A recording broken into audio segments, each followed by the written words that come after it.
సరే, సూర్యుడి అపారమైన శక్తి వెనుక ఉన్న సైన్స్ ఏంటో వివరంగా చూద్దాం.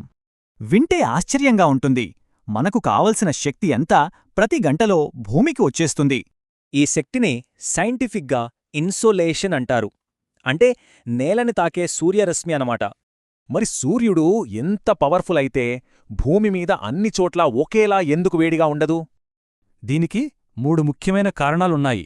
అవేంటో ఇప్పుడు చూద్దాం. మొదటిది సూర్యకిరణాల యాంగిల్. ఫ్లాష్ లైట్లాగా నిలువు కిరణాలు శక్తిని కేంద్రీకరిస్తాయి.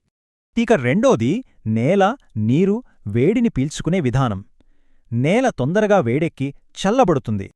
అందుకే వాతావరణంలో తేడా. తీరప్రాంత పనాజీలో ఒకేలా ఉంటుంది, హైదరాబాద్లో మాత్రం తీవ్రంగా ఉంటుంది. చూసారుగా, ఈ సైన్స్ను అర్థం చేసుకుంటేనే సూర్యశక్తిని వాడుకోవడానికి కొత్త దారులు తెలుస్తాయి. ఇక్కడే ఒక అద్భుతమైన ఐడియా వచ్చింది. అగ్రివోల్టాయిక్స్.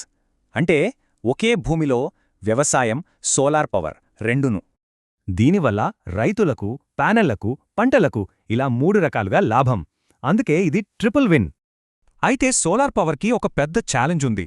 సూర్యుడు లేనప్పుడు, అంటే రాత్రిపూట ఏం చేయాలి? ఈ చార్ట్ చూస్తే తెలుస్తుంది. పగలు పీక్లో ఉండి రాత్రికి సున్నాకి పడిపోతుంది. ఈ హెచ్చుతగ్గులు పవర్ గ్రిడ్స్కి పెద్ద తలనొప్పి. మరి దీన్ని ముందుగానే అంచనా వేయగలిగితే ఎలా ఉంటుంది? ఇక్కడే ఆర్టిఫిషియల్ ఇంటెలిజెన్స్ రంగంలోకి వస్తుంది. అదే ఆర్టిఫిషియల్ న్యూరల్ నెట్వర్క్స్ లేదా ఏఎన్ఎన్. ఈ ఏఐ మోడల్ వాతావరణ డేటాను విశ్లేషించి భవిష్యత్తులో సౌరశక్తిని ఖచ్చితంగా అంచనా వేస్తుంది.